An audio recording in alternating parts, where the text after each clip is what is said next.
So what I want to do is, we got a couple of athletes here. I'm going to have Jason come up. I'm going to ask him to address you on how he addresses the bar, what his thoughts are. I don't even know what they are. I've never talked to him about it. He may say, I come up and touch my shins to the bar. I don't care. If he does, he's fired. No. You want me to do it? No, I just want you to tell him what you think when you're a lift. I mean, you just snatched 104 today. New record, 104 in the snatch. That's kilos, by the way. So he's an athlete. He's also a coach, but he's an athlete. When you address the bar, tell us what you think. So before I attempt any type of near max or max lift, I visualize in my head making the lift. Like I'm going to get it no matter what. I'm going to commit to getting myself under the bar, and I'm going to be successful no matter what. That's what I have to commit to doing. Otherwise, if I ever get a glimmer of doubt in my mind that I'm going to miss the weight, then that's usually the result. So I make sure I visualize in my head, boom, I've got it, solid, rocked it out, no problem. So I'll walk up to the bar. I do it a little bit differently. I usually get my grip on one side, my right side first, other side locked in tight. I'll test it out. I'll roll the bar back and forth a little bit. I'll settle in to my lifting position, my start. My hips will go up. I'll get some tension on the hamstrings. I'll drop them back down once. I'll go again, and I'll take in my breath as I'm going down. And then I lift it. That's called the dynamic start too, by the way. I like to feel that tension on my hamstrings before I get started, because I know that's the timing when I need to jump. I need to feel that motion right there. I need to feel that before I jump, and that's usually my problem. If I miss a lift, it's because I didn't wait long enough. I wasn't patient enough, and I let that bar go out in front of me. That's why I miss. So. Good. All right, good job. Jason LeBoy.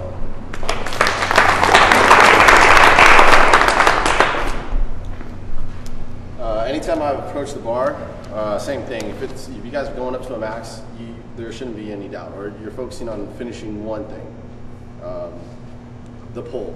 You finish the pull, you make the lift, right? You finish that pull, you're fast, you make the lift. Get under the bar, you're good. Same thing. I'll approach the bar. I actually bring it real close to my shins, so I'll square my shins up with the notches of the knurling, so I'm centered to the bar. Then from there, I'll set my hands. I pull the bar close to my shin, hook in. I point my knuckles to the ground, and then I pull my butt down. I get nice and tight. My starting position is here. I'm set, and I can go. The only time I do a dynamic is when I'm starting to get nervous, and then you'll see me pump my hips a little bit. But other than that, it's always the same. I approach, set, and I'm focused. Catch your breath and go. Okay, good job. Left one.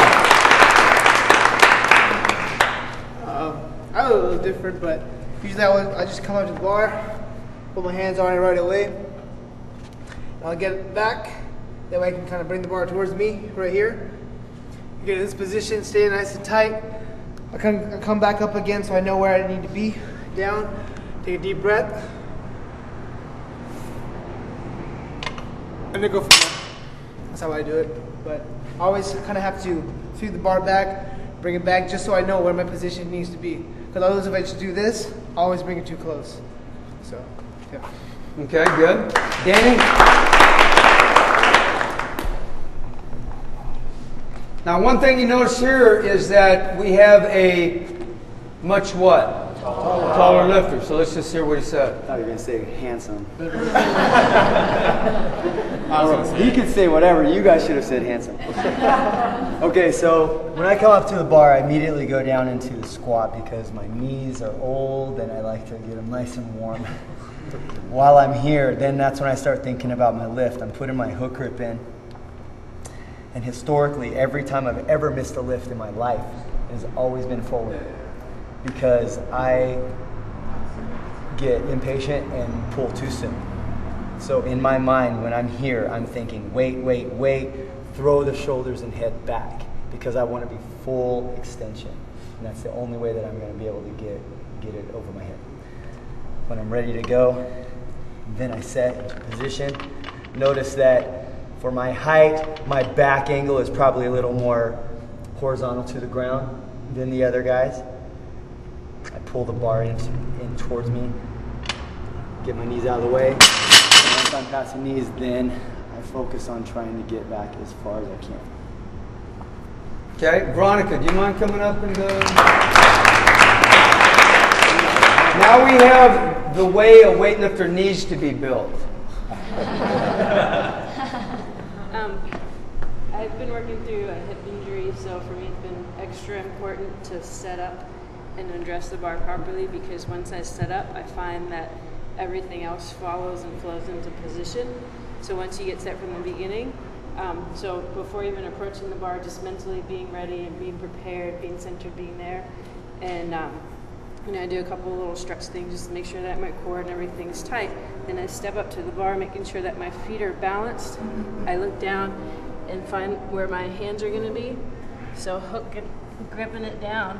And then from there, I bring my knuckles under, shoulders back, get my core and back set, sink my hips down, and then bring my shoulders back again just to make sure. So I like to sink my hips, make sure I feel nice and anchored, and then from there I find that position. So the bar is slightly away from my shins so that I can drive down through the floor and come up and back to lift. Yeah, do you see? Yeah, the way this, I like her because she's got her shins slightly away from the bar, and then off the ground, where did that bar go automatically? Automatically went back. So she set herself underneath that bar. At no time did she allow the bar to go to where? Her, but she went to the bar. Okay, Cody. I'm more kind of the opposite of them. I kind of not really think about anything. I kind of just clear my mind. Two things I think about is this. One, I'm one step closer to snatching more than Casey. And two, I just think about finishing like hard. Like I just like, get into this position as fast as I can, getting under as quick as I can. Other than that, I try not to think too much about it. Just man, when I think too much, I just start thinking way too much, and I look way too into it, and it just makes my mind go everywhere. But usually when I start up, I usually kind of just stretch the bar, get close to it, somewhat close. I won't put my shins on the bar. Go down, get my right side, get a good couple tugs in, make sure I got a good strong grip. Get my left side, kind of shake it back and forth, and then right when I'm ready to go, I'll just go one pump, and then I'll just go right away. That's kind of like how I start. I used to be different. I just started changing. I used to be like Jason, where Jason, where I roll it and everything like that. Oh, lock on. Yeah, lock on, roll it and everything like that. But I just started changing it, and I feel like I wasted a little too much time at the bottom, kind of like got in my head a little bit. So I just try to approach the bar as fast as I can, get a good deep breath in, and just go right away. So the point that I wanted to bring every one of these guys up is that, number one, what's the right way? There's not. There's not a right way. There's an efficient, effective, safe way. And you've got to figure that out. The only thing that I say is that when that bar comes off the ground, the hips be above the knees and the shoulders are ahead of the bar. And get that stretch reflex going with the hamstrings. Does that make sense? Yes, sir.